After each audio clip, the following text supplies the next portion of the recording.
اللہ تبارک و تعالیٰ کے پاکیزہ نام سے آغاز کرتے ہیں جو بہت مہربان نہایت رحم والا ہے۔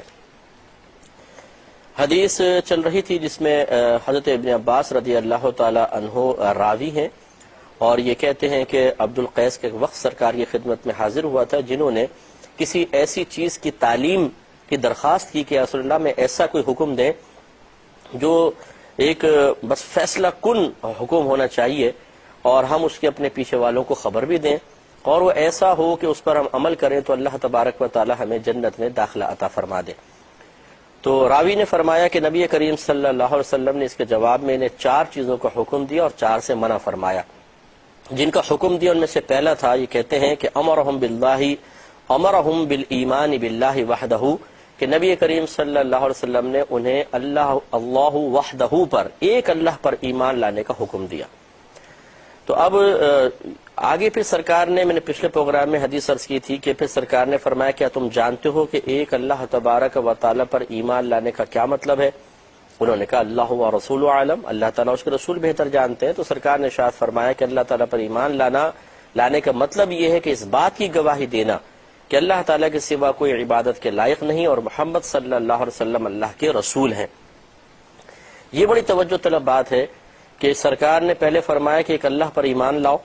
اس سے تبادر ذہنی یہ ہو سکتا تھا، انتقال ذہنی ہو سکتا تھا، یہ بات ذہن میں آ سکتی تھی کہ شاید بس اللہ تعالیٰ پر ایمان لے آؤ کہ اللہ تعالیٰ ہے، اس کو تسلیم کر لو، اس کی وحدانیت کو مان لو تو بیڑا پار ہو جائے گا۔ نبی کریم صلی اللہ علیہ وسلم نے اس عقیدے کی مزید وضاحت کرتے ہوئے ارشاد فرمایا اس میں 2 چیزیں۔ ایک بات تو یہ کہ اللہ تعالیٰ کو ماننے کا مطلب، اللہ پہ ایمان لانے کا مطلب ہے کہ اللہ تعالیٰ کے علاوہ کسی کو معبود نہ مانا جائے، صرف اللہ تعالیٰ کو معبود مانے، پہلی بات یہ۔ دوسرا یہ کہ محمد صلی اللہ علیہ وسلم کو، یعنی مجھے، اللہ تعالیٰ کا رسول تسلیم کیا جائے۔ لہذا معلوم یہ ہوا کہ اگر کوئی صرف اللہ تبارک و تعالی پر ایمان لا کر کہتا ہے کہ میں اللہ کو ایک مانتا ہوں، میں اس کے ساتھ کسی کو شریک نہیں ٹھہراتا ہوں، اور پھر وہ سوچے کہ میں موحد ہو گیا، میں نے توحید کا اقرار کر لیا تو اب میری نجات ہو جائے گی، ایسا نہیں ہے۔ جب تک وہ ہمارے نبی کریم صلی اللہ علیہ وسلم پر ایمان نہیں لاتا، گویا کہ اللہ تعالیٰ پر ایمان لانا بھی مکمل نہیں ہو سکتا اور وہ کبھی کامیاب نہیں ہوگا۔ تو چنانچہ اس میں اشارہ کر دیا گیا اس طرف کہ اہل کتاب اگر صرف اللہ تبارک و تعالیٰ کی وحدانیت کا اقرار کر لیں، یعنی اللہ پر ایمان لائیں، اور ہمارے نبی کریم صلی اللہ علیہ وسلم کو اپنا نبی تسلیم نہ کریں، ان کا یہ ایمان لانا معتبر نہیں ہے۔ اگر آج کوئی اہل کتاب نجات حاصل کرنا چاہتا ہے، اسے ہمارے نبی کریم صلی اللہ علیہ وسلم کو آخری نبی ماننا ہوگا، قرآن کو سب سے آخری کتاب تصور کرنا ہوگا، اس پہ ایمان لانا ہوگا، پھر اللہ تعالیٰ اس کے رسول نے جو کچھ عقائد بیان فرمائے ان عقائد کو بھی اختیار کرنا ہوگا، تب کہیں جا کے نجات ہو سکتی ہے۔ اگر کوئی اس بات کو تسلیم نہیں کرتا ہے تو وقت کا انتظار کرے، وقت ضرور ایسا آئے گا کہ جس میں تمام چیزیں منکشف ہو جائیں گی کہ ہمارے نبی کریم صلی اللہ علیہ وسلم کی رسالت جو دن کے اندر جب آسمان پہ بادل نہ ہو اور سورج خوب چمک رہا ہو، اس سورج کے چمکنے سے زیادہ واضح ہے، تو اس پر کوئی ایمان نہ لے کر آئے تو پھر وہ آخرت کے اندر رسوا ہوگا اور ہمیشہ ہمیشہ جہنم میں جائے گا۔ کیونکہ یہ حدیث آپ نے سماعت فرمائی ہوگی کہ نبی کریم صلی اللہ علیہ وسلم نے ارشاد فرمایا کہ کوئی بھی یہودی یا نصرانی جو میرے بارے میں سنے اور پھر جو کچھ میں اللہ تبارک و تعالیٰ کی بارگاہ سے لے کر آیا اس پر ایمان نہ لائے تو وہ ہمیشہ ہمیشہ کے لیے جہنم میں جائے گا،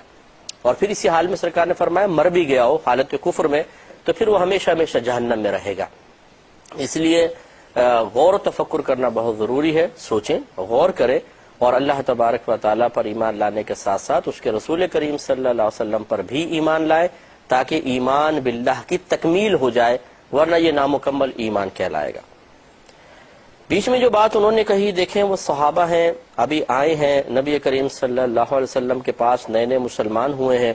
اور وہ علم دین سیکھنا چاہتے ہیں، لیکن عقیدے کی مضبوطی کا عالم یہ دیکھیے کہ انہوں نے کہا اللہ و رسولہ اعلم،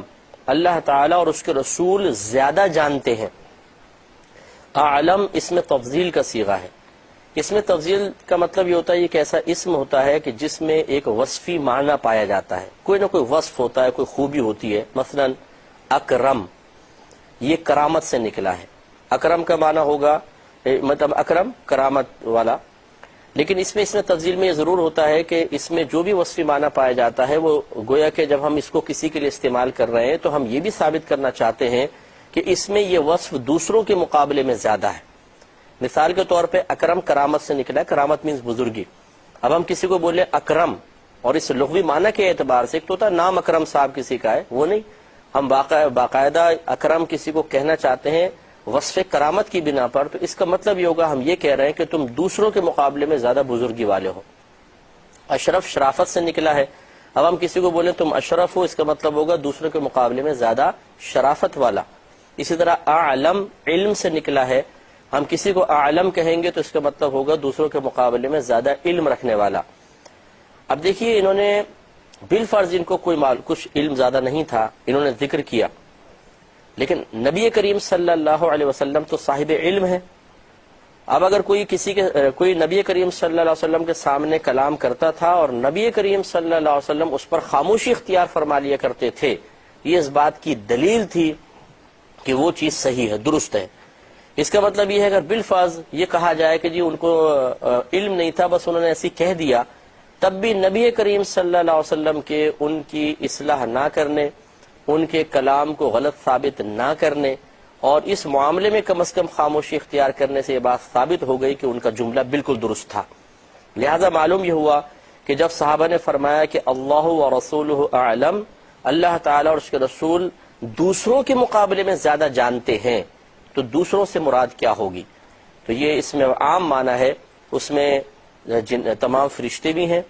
جنات بھی ہیں اور تمام انسان،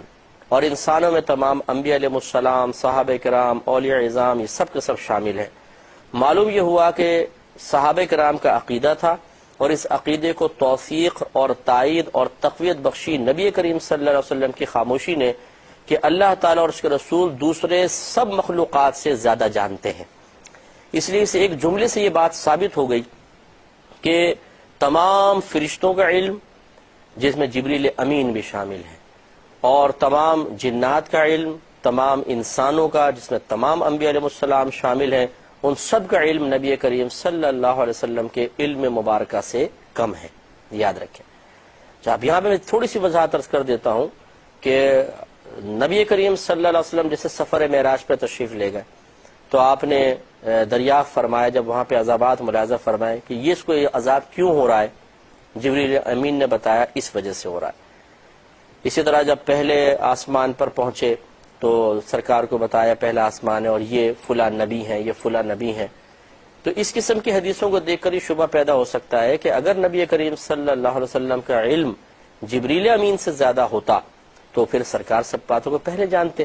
لیکن جبریل امین بتا رہے ہیں کہ ایسا معاملہ ہے. دیکھیں اس کا جواب یہ ہے کہ یہ ہے نبی کریم صلی اللہ علیہ وسلم کی درمیانی زندگی کا معاملہ. ہمارا دعویٰ یہ ہے کہ نبی کریم صلی اللہ علیہ وسلم نے جب دنیا سے پردہ فرمایا اس وقت تک نبی کریم کا علم تمام مخلوق سے زیادہ ہو چکا تھا، یعنی بتدریج آپ کو علوم حاصل ہوئے ہیں، بتدریج.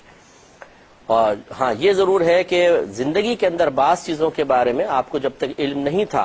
تو اس میں ٹھیک ہے علم نہیں تھا، لیکن یہ کوئی عیب نہیں ہے جب تک کوئی بات اللہ تعالیٰ کی طرف سے سکھائی نہیں گئی، بتائی نہیں گئی، اور وہ نبی کریم صلی اللہ علیہ وسلم کو اس وقت بالفرض معلوم نہیں ہے، تو اس کو عیب کوئی بھی نہیں کہتا. ایک بچہ اگر اسکول پڑھنے جاتا ہے اس کو کچھ بھی نہیں آتا تو کیا ہم یہ کہیں گے کہ تم میں عیب ہے؟ نہیں، وہ ٹھیک ہے، وہ تو ابھی ابتدائی پوزیشن میں ہے. ہاں سیکھنے کے بعد پھر وہ بھول جائے تو پھر اس کو عیب کی طرف نسبت کر دیتے ہیں. خلاصہ کلام یہ ہے کہ یہ تو درمیانی زندگی کی ایک حدیث ہے، اس میں بھی صحابہ یہ فرما رہے ہیں کہ اللہ و رسولہ اعلم، اور پھر آخری وقت تک تو نبی کریم صلی اللہ علیہ وسلم کو جو علوم دیے گئے، جیسے سفر معراج کے آپ لے لیں، اسی سے میں ایک آپ کو یہ سوچ دینے کی کوشش کر رہا ہوں کہ دیکھیں جب سدرۃ المنتہا پر پہنچے جبریل امین نے عرض کی کہ اب اگر میں آگے گیا تو میرے پر جل جائیں گے کیونکہ اس کے اوپر کوئی نہیں جا سکتا.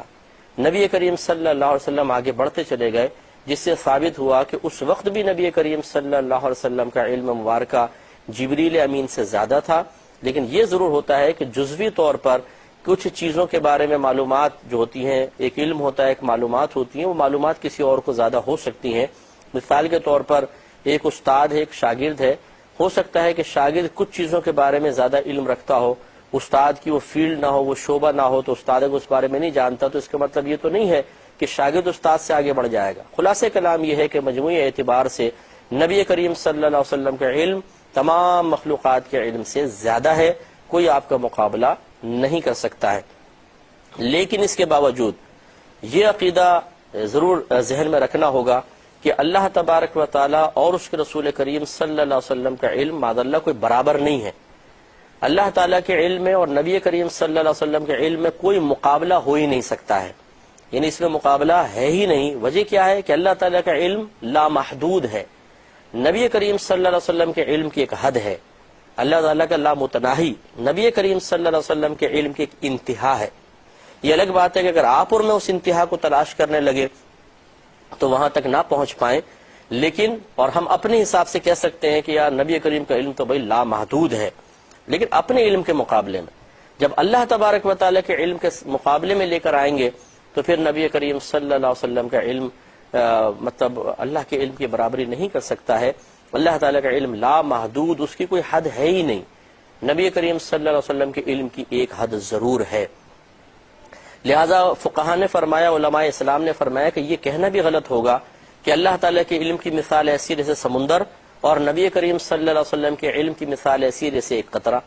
یہ بھی غلط ہے۔ وجہ کیا ہے؟ وہ فرماتے ہیں اس لیے کہ سمندر اگر کہا جائے اللہ کے علم کو تو سمندر کی بھی ایک کوئی باؤنڈری ہوگی، ایک انتہا ہوگی، اور اللہ تعالیٰ کے علم کی انتہا نہیں۔ تو اس طرح اللہ تعالیٰ کے غیر متناہی، لامتناہی، لامحدود علم کو محدود کرنا لازم آ جائے گا، جو بلکہ کفر کی طرف لے جائے گا۔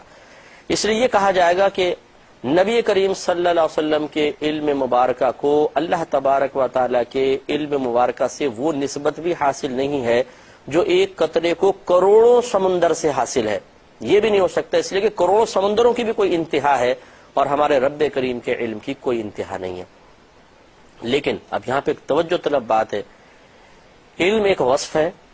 اور عالم میں نے جیسے آپ کو بتایا اس میں تفضیل ہے، جس کا معنی یہ ہے کہ دوسروں کے مقابلے میں زیادہ جاننے والے۔ یقینی سی بات ہے کہ صحابہ کرام علیہ رضوان معاذ اللہ کوئی مشرک تو نہیں ہے، وہ کوئی شرک ارتکاب تو نہیں کر رہے ہیں، خدا نخواستہ بالفرض اگر کسی سے کوئی کلام میں خطا ہو بھی تو پھر نبی کا فرض ہے کہ کلام میں اصلاح کر دے۔ لیکن نبی کریم صلی اللہ علیہ وسلم نے اس جملے کو سن کر خاموشی اختیار فرما کر یہ قیامت تک کے لیے ثابت فرما دیا کہ اگر نظریہ اور عقیدہ ٹھیک ہو تو اللہ تعالیٰ اور اس کے رسول کا کسی ایک وصف کے ساتھ ذکر کرنا شرک نہیں ہے۔ جیسے صحابہ کرام نے اللہ و رسولہ اعلم کہا، اگر کوئی ابھی کھڑا ہو کے کافر مثلا کہے کہ بھی یہ تو معاذ اللہ ثم معاذ اللہ شرک لگتا ہے کیونکہ آپ نے اللہ تعالیٰ اور اس کے رسول کو علم نہیں اعلم ہونے میں ایک ساتھ ذکر کر دیا، تو ہم جواب یہ دیں گے کہ ذکر کرنا کچھ اور ہوتا ہے اور عقیدہ کچھ اور ہوتا ہے۔ بعض اوقات ذکر کی وجہ سے اگر آپ کو کوئی شبہ پڑ بھی رہا ہے تو جب ہمارا آپ عقیدہ سنیں گے تو عقیدے کے اعتبار سے وہ شبہ زائل ہو جائے گا۔ مثلا اگر کوئی کہے کہ آپ نے یہ کہا کہ اللہ و رسولہ اعلم، اللہ تعالیٰ اس کے رسول دوسروں کے مقابلے میں زیادہ جانتے ہیں تو یہ شرک ہو گیا، تو ہم کہیں گے کہ نہیں، شرک اس لیے نہیں ہوا کہ اس کے پیچھے ہمارا درست عقیدہ کار فرما ہے۔ وہ کیا ہے؟ وہ چار فرق ہیں کہ علم کے معاملے میں خصوصی طور پر لے لیں کہ اللہ تبارک و تعالیٰ کا علم ذاتی، نبی کریم صلی اللہ علیہ وسلم کا عطائی، اللہ تبارک و تعالیٰ کا قدیم یعنی ہمیشہ سے ہے، نبی کریم صلی اللہ علیہ وسلم کا غیر قدیم کہ پہلے آپ کے پاس نہیں تھا، اللہ تعالیٰ نے عطا فرمایا۔ اللہ تبارک و تعالیٰ کا علم مبارکہ لامحدود، اس کی کوئی حد نہیں ہے، نبی کریم صلی اللہ علیہ وسلم کے علم کی اس کے مقابلے میں کوئی نہ کوئی حد ضرور ہے۔ اللہ تبارک و تعالیٰ کا علم غیر فانی ہے، اس پہ کبھی فنا واقع نہیں ہو سکتی، نہ فنا ممکن ہے۔ نبی کریم صلی اللہ علیہ وسلم کے علم مبارکہ پر فنا کا واقع ہونا ممکن ہے، اگرچہ واقع ہوگی نہیں، کیونکہ اللہ تعالیٰ نے قرآن عظیم میں وعدہ فرمایا وَلَلْآخِرَةُ خَيْرٌ لَكَ مِنَ الْأُولَى، اے حبیب کریم صلی اللہ علیہ وسلم، ہر آنے والی گھڑی آپ کے لیے انعامات و فضائل و برکات و کمالات کے اعتبار سے پہلی گھڑی سے افضل ہے۔ اس کا مطلب ہے نبی کریم صلی اللہ علیہ وسلم ہمیشہ مائل بترقی رہیں گے، کبھی تنزلی کی طرف نہیں آئیں گے، اور پہلے جتنا علم اس سے پیچھے اگر انسان آ جائے کم علمی کی طرف تو یہ تنزلی ہے، علم بڑھے تو یہ ترقی ہے۔ تو جب اللہ تعالیٰ نے وعدہ فرما لیا کہ آپ ہر آنے والی گھڑی آپ کے لیے باعث ترقی ہوتی چلی جائے گی، تو معلوم یہ ہوا کہ یہ تو قرآن بتا رہا ہے کہ نبی کریم صلی اللہ علیہ وسلم کا علم فنا ہوگا نہیں، یعنی اس پہ فنا واقع نہیں ہوگی. لیکن مسئلہ وہی ہے کہ جب ہم اللہ تعالیٰ کے علم کے مقابلے میں لے کر آئیں گے اور تو فرق کرنا ہوگا، اور ہم یہ کہیں گے کہ اللہ تعالیٰ کے علم پر فنا واقع نہیں ہو سکتی، نہ وہ فانی ہے نہ فنا واقع ہو سکتی ہے. نبی کریم صلی اللہ علیہ وسلم کا علم پہ فنا واقع ہو تو سکتی ہے، ممکن ہے، لیکن ہوگی نہیں. اب اس بات کو تھوڑا سا سمجھ لیں، شاید تھوڑی سی اگر آپ کو مشکل ہو رہی ہو کہ ایک کام بعض اوقات ممکن ہوتا ہے لیکن وقوع پذیر نہیں ہوتا. مثال کے طور پر یہ ممکن ہے کہ میں یہ کتاب اٹھا کر آپ کی طرف پھینک دوں، کیمرے پہ مار دوں، یہ ممکن ہے. کتاب ہلکی ہے، میں اٹھا بھی سکتا ہوں اور اس کو پھینک بھی سکتا ہوں، یہ میرے لیے ممکن ہے. لیکن کیا ایسا کبھی واقع ہوگا؟ ہوگا نہیں. کتاب کے ادب و احترام کی بنا پر ایک پروگرام چل رہا، اس میں کون کتاب اٹھا کے کیمرے پہ مارے گا؟ معلوم ہوا کہ بعض اوقات ایک چیز ممکن تو ہوتی ہے لیکن وقوع پذیر کبھی نہیں ہوتی. دیکھیے اللہ تبارک و تعالیٰ چاہے تو اس ٹیبل کو سونے کا بنا دے، یہ ممکن ہے، لیکن کیا کبھی ایسا واقع ہوگا؟ میرے خیال میں نہیں ہوگا. کوئی شاید کرامت دکھا دے تو ہو جائے ورنہ تو نہیں ہوگا. تو معلوم ہوا کہ ایک چیز کا ممکن ہونا اس بات کو مستلزم نہیں ہے، یعنی اس کے ساتھ یہ چیز لازم نہیں ہے کہ پھر وقوع پذیر بھی ہو جائے. تو بس یہاں پر بھی سمجھ لیں کہ نبی کریم صلی اللہ علیہ وسلم کے علم مبارکہ پر فنا کا واقع ہونا ممکن تو ہے لیکن کبھی واقع ہوگی نہیں، اس لیے کہ اللہ کا وعدہ آ گیا. اگر وعدہ نہ ہوتا تو پھر ہم عقیدت میں اپنی مرضی سے آگے نہیں بڑھتے ہیں. ہر ایک چیز کی ایک حد ہے، اس طرح عقیدت کے اظہار کی بھی ایک حد ہے. ہاں، جب تک ہماری عقیدتیں، ہماری محبتیں دائرۂ شریعت میں ہوں گی، اللہ تبارک و تعالیٰ کی تعلیمات کے دائرے میں رہ کر ہوں گی، ہم کامیاب رہیں گے. اور جب معاذ اللہ ثم معاذ اللہ ہم نے اظہار عقیدت کے لیے جوش عقیدت میں مبتلا ہو کر حدود شرع کو پھلانگنے کی کوشش کی، وہیں تباہی اور بربادی ہے. کوئی کافر ہوگا، کوئی مشرک ہوگا، کوئی بدعتی ہو جائے گا، اور یہ بالکل شریعت ہمیں اجازت نہیں دیتی ہے. خلاصہ کلام یہ ہے کہ ہم یوں کہیں گے کہ اللہ تبارک و تعالیٰ کے علم مبارکہ پر نہ فنا ممکن ہے نہ واقع ہو سکتی ہے، دونوں چیزوں کی نفی. لیکن نبی کریم صلی اللہ علیہ وسلم کے علم مبارکہ پر فنا کا واقع ہونا ممکن تو ہے لیکن واقع کبھی ہوگی نہیں. تو ان چار فرقوں کو ذہن میں ملحوظ رکھ کر اگر یہ جملہ کہا جائے اللہ و رسولہ اعلم، تو کوئی کفر و شرک نہیں ہوگا. اور اگر کوئی کہے کہ میں ان چار فرقوں کو نہیں مانتا ہوں تو پھر تو دیکھ لیں ایک وصف میں اللہ تعالیٰ اس کے رسول کو شریک کیا گیا ہے لیکن ذکر میں حقیقتاً نہیں. اس پر انشاءاللہ میں تھوڑا سا اور مزید کلام کروں گا نیکسٹ پروگرام میں. وآخر دعوانا ان الحمدللہ رب العالمین.